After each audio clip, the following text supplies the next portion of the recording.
I'm Alex Michelson. This week, the issue is Larry Elder for president? We are one-on-one with the sage from South Central on why he's not running for governor, why he might run for president, and how he's trying to help the GOP right now. Plus, the issue is President Biden's agenda stalling. What's the path forward for voting rights, social spending, and actually delivering on more COVID-19 tests? With us, Alex Thompson, White House correspondent for Politico. Plus, the controller has the ability to make a difference on just about everything in California. A look at the most competitive statewide races in California down the ballot. The issue is starts right now. Broadcasting across California, California's only statewide political show. You're watching The Issue Is. And welcome to a new year here on The Issue Is. I'm Alex Michelson. This week, as we learn more about the Omicron variant of COVID, we also learned a lot about who is running and who isn't running for top jobs in California this year. Larry Elder, who of course got more votes than any of Governor Newsom's challengers in the recall race, is not going to be running for governor this year. Instead, he started the Elder for America Political Action Committee, which is focused on helping Republicans win the House and Senate. Although with that picture and that logo, it looks a lot like Larry might be running for president. Who knows? Larry Elder, welcome back to The Issue Is. Are you running for president? Alex, happy New Year. I like the way you get right to the point, don't you? Let's just remember how well we did. I was a candidate for all of 8 weeks. And in 8 weeks, we raised $22 million. We became the front runner right away. On the replacement side, we carry 57 of 58 counties in California. We got more votes, as you pointed out, than all of my rivals combined. And we got about 150,000 individual donations. Almost half of those came outside of California. And that's one of the reasons, Alex, why I decided to set up this PAC, elderforamerica.com, because so many people with no ties whatsoever to the state know that so goes California, so goes the nation. I'm a realist. I know that in California, Democrats and independents who typically vote Democrat outnumber Republicans almost 3-1. So I'm not sure a rematch in the short term would make a whole lot of sense. That's why I'm doing what I'm doing. And I've set up elderforamerica.com. Do you think that it is impossible right now for a Republican in California to win as California governor? Right now, it would be extremely daunting. As you know, the issues were crime, the economy, the fact that people are leaving California for the first time. Yet still, when I talked about all these issues, all Gavin Newsom did was show a picture of Larry Elder side by side with Donald Trump, both of our thumbs up, and said, stop the Republican takeover. Obama cut a commercial, stop Republican takeover. Senator Warren, stop Republican takeover. Bernie Sanders, stop Republican takeover. Biden came in and said that I was more Trump than Trump or something like that. And it worked. It did not work in Virginia. It would not work in other states, but the electoral battlefield in California is daunting. It's not impossible, otherwise I wouldn't have tried it. But a recall election, Alex, is very different than a general one-to-one election. And I thought that with a plurality of the vote, I had a chance to become the next governor of California. In a mano-a-mano kind of race, given the electoral map, as I just now outlined, I think would be extremely challenging. So basically, you made the decision not to run because you didn't think you could win. Boy, Alex, I love the way you summarize it, but that's probably a good way of putting it. Not right now. The state has got to hit what I call rock bottom, and little by little we're getting there. Crime has gone up since I ran. The homelessness problem has not been solved since I ran. But I don't think California has hit rock bottom quite yet, so that some of the Democrats and independents are going to rethink their allegiance to the Democratic Party. Well, at least not just yet. Well, somebody's got to run for governor against Governor Newsom. Who do you want to see challenge him? Anybody that you would support or endorse as a candidate? Virtually anybody but Newsom. I'm going to support whoever is the Republican challenger, Republican nominee. Virtually anybody but Newsom. As you know, he shut down this state. Now we're finding out more and more that there are all sorts of unintended consequences. Rise in suicide, rise in homicide, rise in depression, rise in domestic violence. And so I think that sooner or later, there's going to be somebody who's going to be able to take this man on, but it's going to require voters to stop their knee-jerk hostility towards the Republican Party and knee-jerk hostility towards anybody who pulled the lever for Donald Trump. When I ran, as you know, people called me a Trump Republican. They didn't call me a Mitt Romney Republican. I voted for him. They didn't call me a John McCain Republican. I voted for him because Donald Trump in California is a four-letter word. I said during the campaign, the only person more hated than Donald Trump in California is Charlie Manson, and he's dead. So do you think it needs to be a sort of never Trump Republican to win in this state? Well, if you have a never Trump Republican, you're probably not going to excite the Republican base. Look, Trump was the standard bearer. Did you want me to vote for Hillary? Did you want me to vote for Joe Biden? I don't understand why it is that people went nuts over the fact that I voted for Donald Trump. I'm not going to vote for somebody who's going to tax, spend, and regulate. And so I haven't voted for a Democrat since 1976, and that was Jimmy Carter, and I regret that. So you're now focusing on the House and Senate, where Republicans do have a very good shot at winning. What is Absolutely. Elder for America? How does it work? Well, it's a political action committee. I'm asking people to throw a little something in the tip jar to raise money so that I can campaign for and help support financially candidates, particularly those who are in tough districts, so that the Republicans can take back the House and take back the Senate. And also, as you know, a lot of stuff is happening at the school board level. We're having all of this nonsense about critical race theory. I want to do something to make sure that doesn't happen. And I want to support school choice, so the money follows the child rather than the other way around. Half of all third graders in California cannot read at state levels of proficiency. It's outrageous. So I want to do something about that. We joked about the logo Elder for America and it looking like a presidential run, but is that something you might be interested in? Is there any part of you that is considering running for president? Who knows what the future will bring? Larry Elder is only pawn in game of life. All I know is that in the near term, I'm not going to challenge Gavin Newsom in 2022. There won't be a rematch. I'm sure he's breathing a sigh of relief. But regarding that, I have no idea how my future holds. If the phone rings, I'm going to answer it. I mean, that sounded like at least a maybe, which is usually a yes in politics. Well, Alex, I enjoy campaigning far more than I thought I would. With all due respect, I think I was pretty good at it. I enjoy dealing with people, meeting people. I enjoy hearing about their issues. And I miss radio far less than I thought I would. So I'm somebody who is interested in politics, interested in politicians, and I never was before. I never, ever thought that I would be the front runner. As you know, I was right away, and my lead only got bigger and bigger. The last time I ran for office was third grade class president, and I carried 3 out of 4 rows. So for somebody who's the rookie, I did pretty well, and I really did enjoy it. So I'm not closing the door on what might happen down the road. Let's talk more about you. How did the recall change you? Because you're such a big radio star, you go through this massive sort of explosion of attention, then you take a little break, go back to the radio. Where are you at now, mindset-wise? Are you a changed person? Does it feel like I'm just back to doing what I was doing before? No, I'm changed forever. Once you do something like this and go through something like this, it changes you forever. It was the most grueling thing I ever did. These were 18-hour days, and virtually every one of my press conferences you showed up at, so you know how hard I worked and how hard you worked in covering me. It made me more connected. It made me believe in America even more. As unhappy as I was with the outcome of the election, so many people came up to me crying, telling me that if you win, I'll stay. If you lose, I'm going to leave. And I think that we ignited things all across the country. So I'm very proud of some of the issues that we raised. And now, who knows, the big takeaway for me on this, maybe Larry for president. That's what I'm hearing from what you said. Well, I'm reminded of what Walter Cronkite once said when people wanted him to run for office. He said, "I love to be a senator. I hate to have to run." So if you can figure out some sort of way of appointing me president, again, I will not refuse to take the phone call. But right now, I want people to go to my website, elderforamerica.com, throw a little something in the tip jar, and let's retake the House, retake the Senate. Let's campaign for school choice. Let's get rid of some of these soft on crime DAs, and let's make sure that criminals are punished for the crimes that they commit.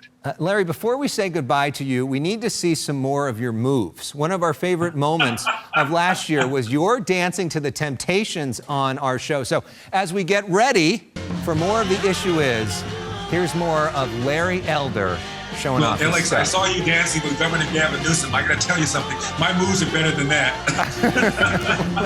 Come on, Larry.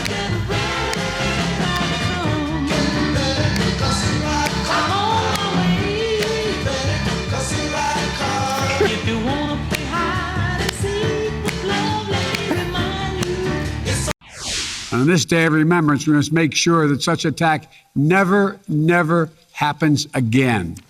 President Biden delivering remarks on January 6th this week as Congress contemplates what comes next. Let's talk about the president's agenda with one of the top reporters in all of Washington. Elex Thompson is with us for the very first time. Elex is the best journalist to come out of my high school, Agora High School. These days, he is one of the co-authors of the West Wing playbook for Politico. He's a White House correspondent who is also working on a book on the Biden administration. Elex, welcome to The Issue Is, and go Agora Chargers. That's right. And I'm at least the second best journalist after you to come out of Agora. Oh, okay. All right. Enough of that. All right. Well, let's start, though, with the big issue of the week, which is COVID. And COVID got personal for you. Yeah, I am positive for COVID as of this morning. So, I was also invited even on MSNBC later, but I said no, but I was never going to cancel on you. Yeah, okay. Well, we appreciate you sticking with us. But let's talk, and glad you're feeling okay and feeling up to doing this. But let's talk, though, broadly about the issue of COVID. Clearly, you were able to get a test to know that you're now COVID positive, but there's a lot of folks that are struggling to get tests. Back in December, President Biden promised that he would have 500 million tests start going out in January. That hasn't happened yet. Is this an example of the president over-promising and under-delivering?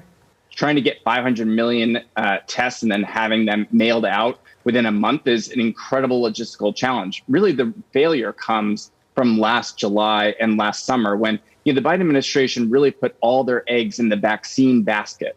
And they basically thought they were on their way to getting out of this. They had that big party on the White House lawn on Independence Day, independence from the virus. So, they sort of took their foot off the gas when it came to testing and when it came to masks. So right now we have a situation where lots of people are still wearing cloth masks, which are not nearly as effective against Omicron, and the testing shortages are everywhere. Yes, I got a test, but that was also because I stood in line with 400 people outside a library the other day while I probably had COVID and perhaps even infected some people. So, we're looking at potentially some of these tests going out as soon as late next week. But even then, you're not even going to get close to the 500 million mark, probably at least until February, if not much later. It seems like there's a lot of blame being shifted behind the scenes, including a lot at CDC Director Rochelle Walensky.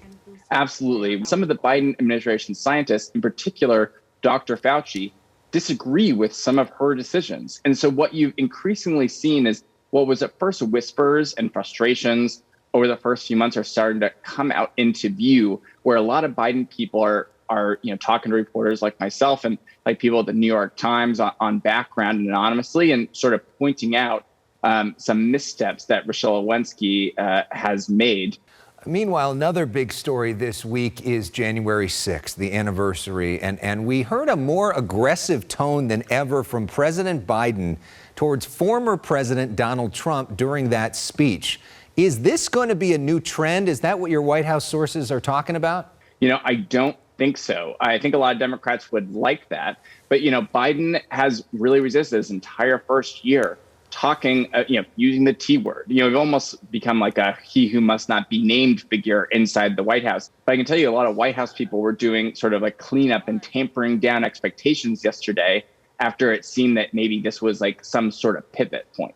A lot of folks on the left say a way to prevent another January 6th is to actually pass voting rights legislation, which hasn't happened so far. Democratic Senators Joe Manchin, Kristen Sinema have been unwilling to change the Senate rules so Democrats could pass this on their own.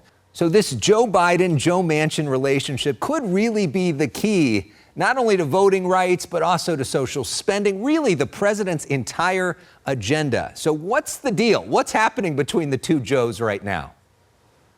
Well, I can tell you that relationships are not good between the two Joes. You saw there was this huge dust-up in December when Joe Manchin honestly caught a lot of the White House off guard when he went on a Fox News Sunday and basically said, I'm not going to vote for this bill. And I can tell you that Joe Biden tried to get Joe Manchin on the phone before he did that interview and could not get through. Now, when you're the president and someone's not taking your calls, and then it leaks that they're not taking your calls, it's a pretty embarrassing humiliating gesture. Now, since then, there's been sort of a little bit of a standoff of who's going to call who first. But the Joe and Joe relationship is not good, which, to your bigger point of what does this mean for voting rights? I can tell you that the expectations for a big comprehensive voting rights bill that Democrats have been advocating is extremely unlikely. Now, the White House has enlisted a lot of allies, including everyone from Oprah to Bill Clinton, to call Joe Manchin to try to sway him. But all indications I've had so far are that Joe Manchin is not going to do a voting rights bill unless it has Republican support. And right now, that doesn't look like that's going to happen. So just to be clear, Joe Manchin took Oprah's call, but not Joe Biden's call? That's a really pithy way of saying it. But yes, that did happen. Yeah, that's sort of the state of the world, right? Alex is sticking with us. As we go to break, though, Alex, we like to play music on this show. So this is Prince's Controversy, because coming up next, what is going on behind the scenes in the office of California's own Vice President, Kamala Harris? There's been no shortage of controversies there, but this is not controversial. Alex Thompson has some good moves. Oh, yeah. Woo!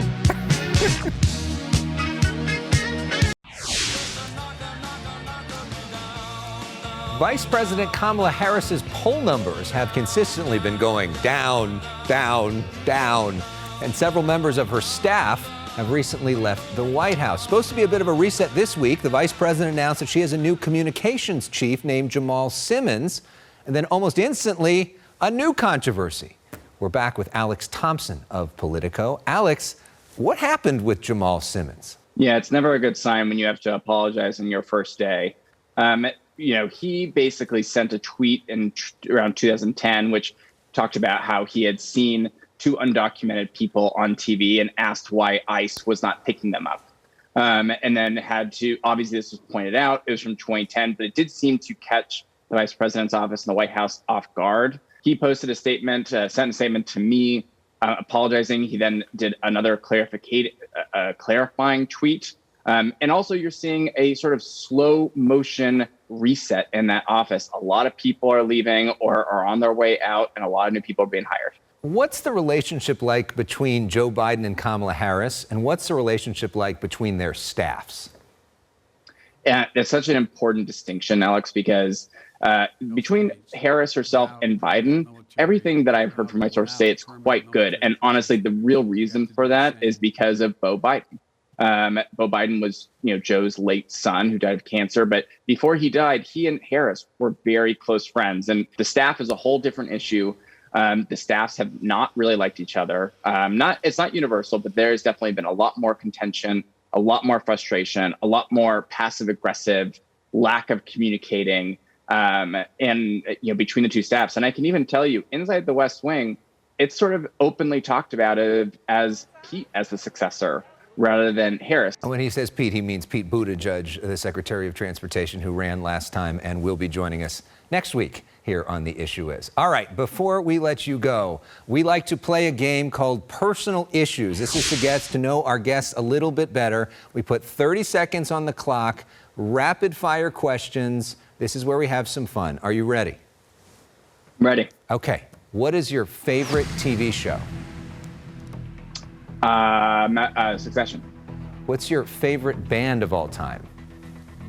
Red Hot Chili Peppers. Keep it SoCal. What's your all-time favorite book? Things That Carried by Tim O'Brien. Best vacation spot? Hawaii. Who is the all-time best Agora High School student body president? Oh, that's Alex Michelson. There we go. Ding! You got that one.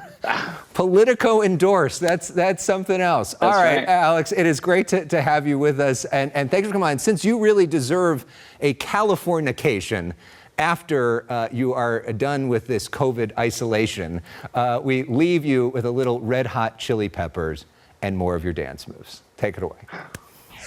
Dream of Californication. Dream of Californication. Dream of Californication. This week, we learned that Republican Assemblyman Kevin Kiley is not running for governor again, as he did in the recall election, but instead will be running for Congress. In fact, Governor Newsom doesn't have a single well-known announced challenger yet, but some of the other statewide races are already getting crowded. The race for California Controller. That's the person who oversees the state's more than $250 billion budget. The controller has the ability to make a difference on just about everything in California. LA City Controller Ron Galperin entered the race this week and immediately earned the backing of California's current controller, Betty Yee. Galperin had previously announced he was running for LA County Supervisor, but made a mid-campaign change. Why are you running for controller and not now running for Board of Supervisors? Well, I think controller is in my blood. In the last 8.5 years as controller at LA City Hall, Galperin made the city's books more transparent and easier to access online. I want to do these very same things for the whole of the state. Galperin is the son and grandson of Holocaust survivors.